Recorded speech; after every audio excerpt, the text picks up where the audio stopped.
بسم اللہ الرحمن الرحیم۔ تمام طرح کی تعریفیں اللہ کی، جس نے کعبہ شریف کو لوگوں کے لیے عبادت کی جگہ بنایا۔ اس ذات باری تعالیٰ کی حمد و ثنا جو ہم سب کا خالق، مالک، مربی اور پالنہار ہے۔ اس ذات کا کوئی شریک و ساجی نہیں، اور گواہی دیتے ہیں کہ نبی اکرم محمد صلی اللہ علیہ وسلم اللہ کے بندے اور اس کے رسول ہیں۔ اے مسلمانوں، اللہ ہی تعالیٰ سے ڈرو اور اللہ نے اسلام کی نعمت جو تمہیں دی ہے اس پر اللہ کا شکریہ ادا کرو، کیونکہ نعمتوں میں یہ سب سے بڑی نعمت ہے کہ اللہ نے ہمیں ہدایت بخشی۔ وما كنا لنهتدي لولا ان هدانا اللہ، اگر اللہ کی یہ مہربانی نہ ہوتی تو ہم اہل اسلام نہ ہوتے، ہدایت یافتہ نہ ہوتے۔ اللہ رب العالمین کا یہ پرانا گھر جسے لوگوں کی عبادت کے لیے بنایا حضرت ابراہیم علیہ السلام کے ذریعہ، یقیناً اس معظم اور پاکیزہ گھر کی طرف ہمارا شوق و جذبہ کھنچا ہوا چلا جاتا ہے۔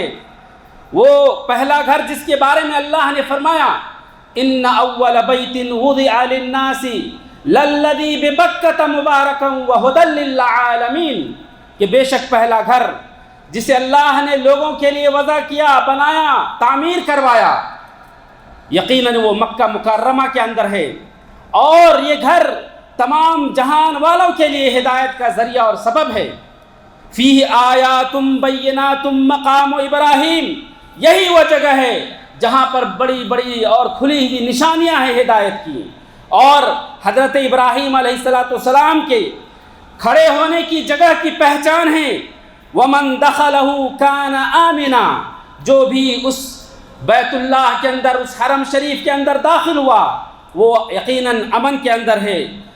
اور اللہ نے آگے فرمایا وَلِلَّهِ عَلَى النَّاسِ حِجُّ الْبَيْتِ مَنِ اسْتَطَاعَ إِلَيْهِ سَبِيلًا، یہی وہ گھر ہے جس گھر کے بارے میں کہا کہ اللہ ہی کے لیے ہے لوگوں کے اوپر اللہ کے گھر کا حج کرنا، من استطاع الیہ سبیلا، جس کے پاس وہاں تک پہنچنے کی استطاعت اور قدرت ہے۔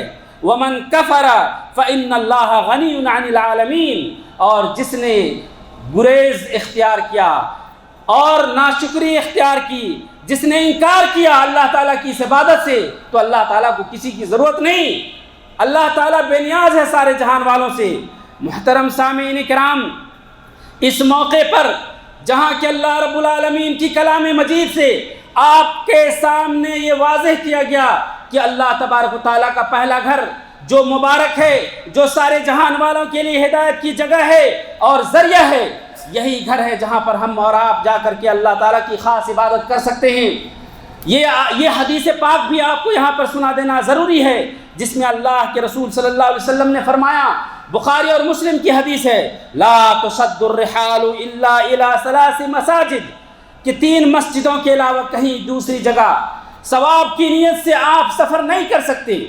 المسجد الحرام، یعنی یہی کعبہ شریف مکہ المکرمہ میں جو اللہ تبارک و تعالیٰ نے حضرت ابراہیم علیہ السلام کے ذریعہ اس کی تعمیر کروایا، ومسجد ھذا، اور ہماری یہ مسجد یعنی مسجد نبوی جو مدینہ منورہ میں ہے، والمسجد الاقصی، اور جو فلسطین کے اندر بیت المقدس ہے، وہاں تک آپ جا سکتے ہیں۔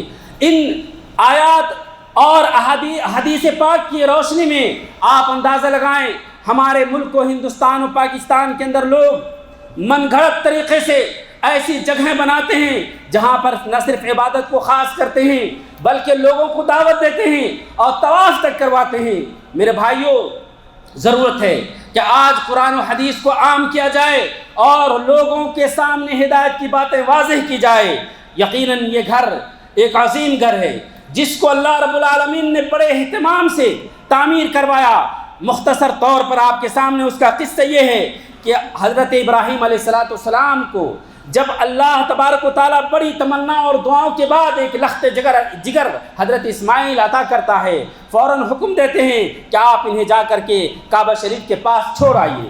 چنانچہ حضرت ابراہیم، حضرت ہاجرہ اور ان کی بیٹے حضرت اسماعیل کو لے جا کر کے زمزم کے پانی کے اوپر جو اس وقت زمزم نہیں تھا، مسجد کے اوپر وہاں پر صفا پہاڑ کے پاس جا کر کے چھوڑ دیتے ہیں اور بغیر کچھ بات کیے واپس پلٹ جاتے ہیں۔ حضرت حاضرہ جب دیکھتی ہے تو حیران ہو جاتی ہیں کہ ہمیں یہاں کہاں چھوڑ کر کے جا رہے ہیں۔ ان کے پیچھے دوڑتی ہے اور کہتی ہے اے حضرت ابراہیم، کیا اللہ نے آپ کو اس کا حکم دیا ہے؟ اللہ امرک بہذا، کیا اللہ نے آپ کو اس کا حکم دیا ہے کہ آپ مجھے یہاں پر چھوڑ کے چلے جائیں؟ وہ کہتے ہیں کہ ہاں۔ تو پھر وہ بے ساختہ کہہ اٹھتی ہے اذن لن یضیعنا اللہ، تب پھر تو ہمیں اللہ رب العالمین کی ذات پر بھروسہ ہے، وہ ہمیں ضائع نہیں کرے گا۔ یقیناً وہ ایسی جگہ تھی جہاں پر نہ کوئی آب و گیا، نہ کوئی پانی، کوئی چیز نہیں تھی۔ حضرت ابراہیم علیہ السلام بھی اندر سے افسردہ تھے، لیکن اللہ کے حکم کے سامنے وہ اللہ رب العالمین کے حکم کی تعمیل میں لگے ہوئے تھے۔ چنانچہ جب وہ پہاڑ کی طرف جاتے ہیں اور اپنے بچوں سے اوجھل ہوتے ہیں تو قرآن پاک کی آیت جسے اللہ تبارک و تعالیٰ نے حضرت محمد صلی اللہ علیہ وسلم پر نازل فرما کر یہ آیت واضح کر دیا اس آیت کے ذریعے کہ کیا واقع ہوا تھا۔ حضرت ابراہیم علیہ السلام کہتے ہیں ربنا انی اسکنت من ذریتی بواد غیر ذی زرع عند بیتک المحرم، اے ہمارے پروردگار، میں نے اپنی اولاد کو تیرے ایسے وادی اور ایسی جگہ میں چھوڑا ہے جو جہاں نہ کھیتی ہے، نہ آب و گیا ہے، نہ پانی ہے۔ اے اللہ، تجھ سے دعا ہے کہ میری اولاد کو تو پھلوں کی روزی عطا کرنا، مجھے امید ہے کہ وہ تیرا شکر گزار بنیں گے۔ یقیناً کچھ ہی دنوں کے بعد جو غذا، جو پانی اور کھجور حضرت ابراہیم وہاں چھوڑ کے گئے ہوتے ہیں وہ ختم ہو جاتا ہے۔ دونوں پیاسے ہوتے ہیں۔ حضرت حاضرہ علیہ السلام پانی کی تلاش میں قریب ہی جو مروہ پہاڑ ہوتا ہے، صفا پہاڑ ہوتا ہے، اس پر چڑھتی ہیں اور چاروں طرف دیکھتی ہیں، کچھ نظر نہیں آتا۔ وہ اس امید میں کہ شاید کوئی لوگ نظر آئے، کہیں پانی نظر آئے، وہ صفا پہاڑ سے لے کر مروہ تک اپنے پائنچے اوپر کر کے اٹھا کے اور دوڑتی ہیں، سعی کرتی ہیں۔ نبی اکرم صلی اللہ علیہ وسلم فرماتے ہیں فَذَلِكَ سَعْيُ النَّاسِ بَيْنَهُمَا، آج جو ہم اور آپ عمرہ یا حج کے اندر سعی صفا بین المروہ کرتے ہیں یہ انہی کی وجہ سے ہے۔ محترم سامعین کرام، جب اسی کا چکر وہ لگا رہی ہوتی ہیں کہ اچانک ایک آواز آتی ہے تو وہ کہتی ہے سہن، چپ ہو جاؤ، خاموش، اور پھر کہتی ہیں کہ بولو، کیا تم بول رہے ہو؟ کیا ہے کوئی جو ہماری مدد کرنے کے لیے آیا ہے؟ اچانک حضرت جبرائیل علیہ السلام نمودار ہوتے ہیں اور وہ زمزم کا پانی جہاں سے آپ اور ہم پانی پیتے ہیں وہاں پر اپنا ایڑی یا اپنے پر کو اس سطح پر مارتے ہیں اور پانی فوارے کی طرح ابلنے لگتا ہے۔ حضرت حاضرہ علیہ السلام اس پانی کو گھیرنے لگتی ہے، حوض نما بنا دیتی ہے، اور اسی وجہ سے نبی اکرم صلی اللہ علیہ وسلم نے کہا یرحم اللہ ام اسماعیل لو ترکت زمزم او قال لو لم تغرف من الماء لكانت زمزم عینا معینا۔ اللہ تعالیٰ ام اسماعیل پر رحم کرے کہ اگر وہ پانی کو نہ گھیرتی تو آج وہ بہتا ہوا سرچشمہ ہوتا۔ چنانچہ اس پانی سے پی کر غذا حاصل کرتے ہوئے کچھ دن تک اپنی زندگی گزارتی ہے۔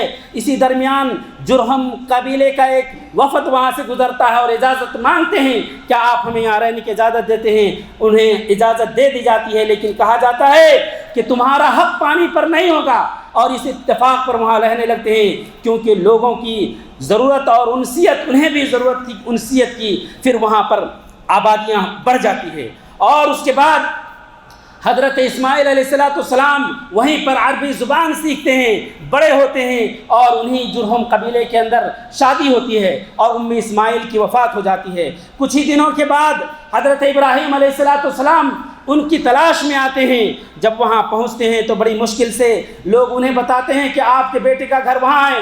جب وہاں جاتے ہیں تو اپنے بیٹے کو گھر پہ نہیں پاتے ہیں، وہ صرف اپنی بہو کو پاتے ہیں۔ تو پوچھتے ہیں کہ تمہارا کیا حال ہے؟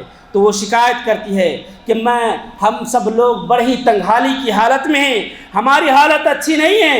تو حضرت ابراہیم علیہ السلام کہتے ہیں کہ جب وہ آئیں تو ان پر میرا سلام کہنا اور کہو ان یغیر عتبۃ بابہ، اپنے دہلیز کو، اپنے دروازے کے دہلیز کو بدل ڈالے۔ حضرت اسماعیل جب آتے ہیں تو انہیں محسوس ہوتا ہے کوئی آئے ہوتے ہیں، پوچھتے ہیں کیا ماجرا ہے، تو بیوی بتاتی ہے ایسا ایسا معاملہ ہے، اور انہوں نے حکم دیا ہے کہ اپنے دہلیز کے دروازے کے دہلیز کو بدل دینا۔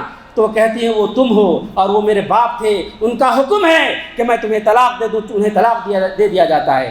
پھر اس کے بعد حضرت ابراہیم علیہ السلام کچھ دنوں کے بعد آتے ہیں جب دوسری شادی ہوئی ہوتی ہے، اس خاتون سے جب حضرت ابراہیم علیہ السلام ملاقات کرتے پوچھتے ہیں کہ تمہاری حالت کیا ہے، تو کہتی ہیں کہ ہم بہت ہی خوشحال ہیں، اور اللہ کی حمد و ثنا بیان کرتی ہے۔ حضرت ابراہیم علیہ السلام خوش ہوتے ہیں، دعائیں دیتے ہیں اور کہتے ہیں جب تمہارا شوہر آئے تو انہیں سلام کہنا اور کہنا اپنے دہلیز کو تم باقی رکھنا۔ چنانچہ جب وہ آتے ہیں تو یہ واقعہ سناتے ہیں اور وہ کہتی ہیں کہ آپ کے پاس ہمارے گھر پہ ایک بہت ہی خوبصورت بوڑھا شخص آیا تھا اور آپ کو سلام کہا، اور انہوں نے کہا ان یثبت عتبۃ بابک کہ اپنے دہلیز کو ثابت کریں، تو کہتے ہیں وہ میرے باپ تھے اور مجھے حکم دیا ہے کہ میں تمہیں ثابت رکھوں۔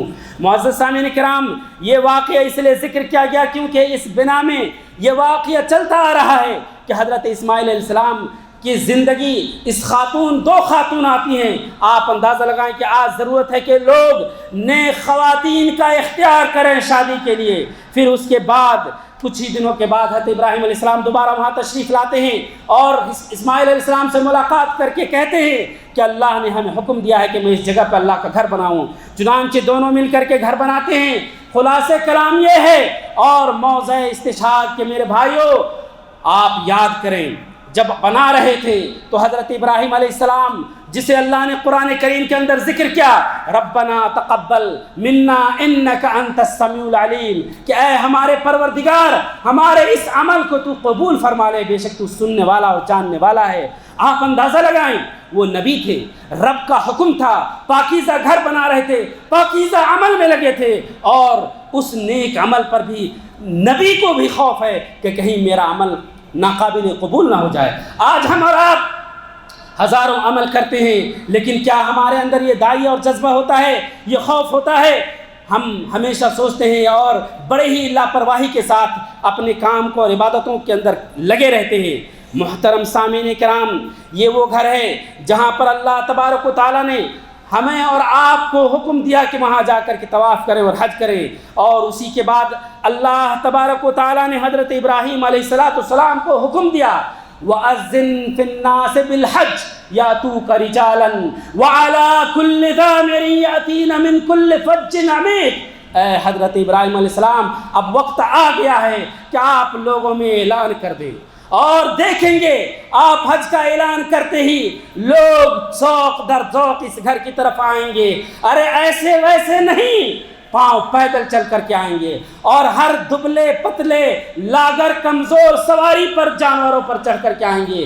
یہی نہیں، کھلے اور شہروں سے نہیں، جہاں پر وسائل سفر ہے وہیں سے نہیں، بلکہ پورے گہرے اتھاہ سمندروں کے بعد جو آبادیاں ہیں زمین اور اس روئے زمین کے کونے کونے اور چپے چپک سے لوگ آنے والے ہوں گے۔ چنانچہ حضرت ابراہیم علیہ السلام کو اس آیت کریمہ سے پتہ چلتا ہے کہ وہ خوف تھا کہ یہ اعلان جو ہم کر رہے ہیں یہ کیسے پہنچے گا۔ اللہ تبارک و تعالیٰ نے اسی لیے کہا کہ آپ کا کام اعلان کرنا ہے اور آواز پہنچانا میرا کام ہے۔ چنانچہ حضرت ابراہیم علیہ السلام آواز لگاتے ہیں، اور آج آپ دیکھ رہے ہیں کہ ہر طرف سے لوگ کس طریقے سے ذوق و شوق کے ساتھ آتے ہیں، کس طریقے سے تلبیہ پڑھتے ہوئے اس مقدس سرزمین کی طرف اللہ تبارک و تعالیٰ کی بارگاہ میں حاضر ہوتے ہیں۔ اور اسی لیے کہا ان اول بیت وضع للناس للذی ببکۃ مبارکا، یہ مکہ مکرمہ ہی ہیں جہاں پر پہلا گھر ہے، اور یہ قبلۃ المسلمین ہے، اور کوئی قبلۃ المسلمین نہیں ہو سکتا، اس کی جگہ کوئی دنیا کے اندر جگہ نہیں لے سکتا۔ یہ مکان اور یہ مرتبہ کسی دنیا کے کسی مسجد کے اندر نہیں۔ اسی لیے لوگوں کو ہوش کے ناخن لینے کی ضرورت ہے، اور اپنے خود ساختہ گھروں کو جو عبادت کے لیے بناتے ہیں اور لوگوں کو دعوت دیتے ہیں کہ وہاں کر کے عبادت کریں، اور وہاں کی عبادت کی خصوصیت ہے، یہ بالکل باطل ہے، یہ بدعت ہے اور شرک ہے میرے بھائیوں۔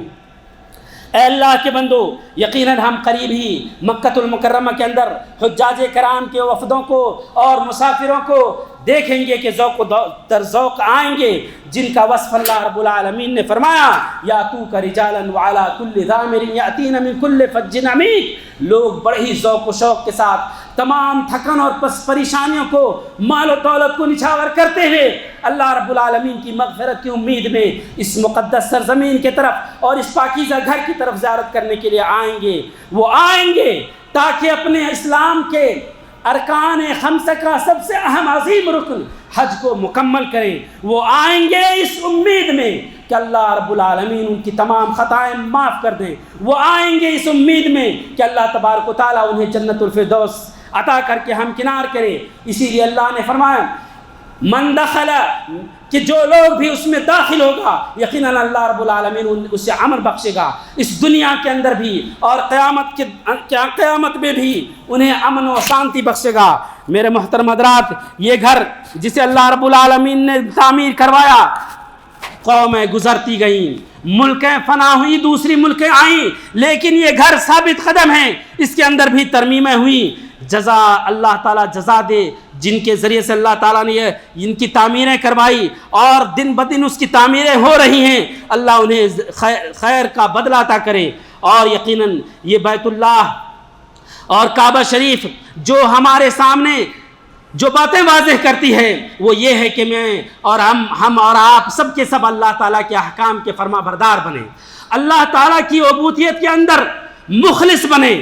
اور یہ گھر ہمیں یاد دلاتا ہے اس نیک خاتون کا جو حاجرہ علیہ السلام سے مشہور ہوئی، اس ام اسماعیل کا جو اس ایمان لائی اور اللہ رب العالمین کے سامنے اپنے آپ کو سرنڈر کر دی، اللہ کے احکام کے پابند بن گئی۔ اور یقیناً یہ گھر ہم تمام لوگوں کے دلوں کو جوڑنے والا گھر ہے، اور یہ ہم تمام مسلمانوں کا قبلہ ہے، اور یہ ایک ہی قبلہ ہے، اور اسی کی وجہ سے ہماری قوت ہے، ہمارے اندر اتحاد ہے۔ وَإِنَّ هَٰذِهِ أُمَّتُكُمْ أُمَّةً وَاحِدَةً وَأَنَا رَبُّكُمْ فَاتَّقُونِ۔ اللہ نے فرمایا کہ اے نبی کریم صلی اللہ علیہ وسلم، یہ امت قیامت تک ایک ہی امت رہے گی، اور ہم آپ کے پروردگار ہیں، اللہ ہی تعالیٰ سے ڈریں۔ اسی نبی اکرم صلی اللہ علیہ وسلم کو مکہ مکرمہ کے اندر اللہ تبارک و تعالیٰ نے پیدا فرمایا، اور انہی کے ذریعہ اس دین کا اختتام فرما کر کے کہا الیوم اکملت لکم دینکم واتممت علیکم نعمتی، آج دین مکمل ہو گیا۔ لہذا آپ صلی اللہ علیہ وسلم کو خاتم النبیین قرار دیا، اور رہتی صبح تک کوئی نبی اب آنے والا نہیں ہے، اس پر ہمارا اعتقاد ہونا چاہیے۔ یقیناً اس گھر کا بنایا جانا، اس کے اندر نمازوں کی فضیلت ہمیں یاد دلاتا ہے کہ آپ صلی اللہ علیہ وسلم نے فرمایا وَصَلَاةٌ فِي الْمَسْجِدِ الْحَرَامِ أَفْضَلُ مِن 100,000 صَلَاةٍ فِي مَا سِوَاهُ، کہ اس مسجد حرام کے اندر دوسرے مسجدوں کے اندر نماز پڑھنے سے 1,00,000 گنا زیادہ اجر اور زیادہ فضیلت ہے۔ اور ہمیں یقیناً یہ گھر یاد دلاتا ہے کہ ہم اس گھر کی تعظیم کریں۔ وَمَن يُعَظِّمْ شَعَائِرَ اللَّهِ فَإِنَّهَا مِن تَقْوَى الْقُلُوبِ، جو بھی اللہ کے شعائر کی اور علامات اور نشانیوں کی تعظیم اپنے دل سے کرتا ہے، یقیناً اس کے دل کے اندر اللہ تعالیٰ کی خشیت اور ڈر ہے۔ یہ گھر ہمیں یاد دلاتا ہے کہ ہم آپس میں ایک دوسرے سے جڑے رہیں اور اللہ کی نافرمانی سے بچیں، اور ہر طریقے سے خفیہ اور رازدارانہ اور ظاہری طور پر اللہ ہی تعالیٰ سے ڈریں۔ اور یہ حکم دیا گیا ہے کہ اس گھر کو پاکیزہ رکھا جائے، اور اس کے ارد گرد کو بھی تمام قاذورات اور ناپاک چیزوں سے پاک رکھا جائے۔ اس لیے ضرورت ہے کہ جب وہاں جائیں تو ہماری نگاہیں پست ہوں، ہمارے اندر اس گھر کی عظمت ہو، اس شہر کی عظمت ہو، اور اللہ اور اس کے رسول صلی اللہ علیہ وسلم کی یاد خوب زیادہ کریں۔ ہمیں یہ گھر اور اس کا بنایا جانا یاد دلاتا ہے کہ ہمارے اوپر حج فرض ہے، اور اپنی زندگی میں ایک بار ضرور حج کرنی چاہیے، کیونکہ عمر میں ایک ہی بار حج فرض ہے۔ اور تمام غور و خوض کرنے والے بھائیوں کے لیے یہ نصیحت ہے کہ جب اتنی ساری اہمیتیں ہیں اس گھر کی اور اس کے تعمیر کی، اور حج کے ارکان جو رکن خامس ہے اس کی، تو آپ کس لیے سستی برت رہے ہیں، کس انتظار میں ہیں، اور انتہا کے اور موت کے انتظار میں لگے ہوئے ہیں، پتہ نہیں کل آپ کو موت آ جائے۔ اس لیے ضرورت ہے کہ آپ کسی بھی طریقے سے انتظام کریں اور اللہ رب العالمین کے گھر کی زیارت کریں، اور جا کر کے وہاں حج کریں۔ اللہ رب العالمین آپ کے حج کو قبول فرمائے، آمین۔ وصلی اللہ علی نبینا محمد، السلام علیکم ورحمۃ اللہ۔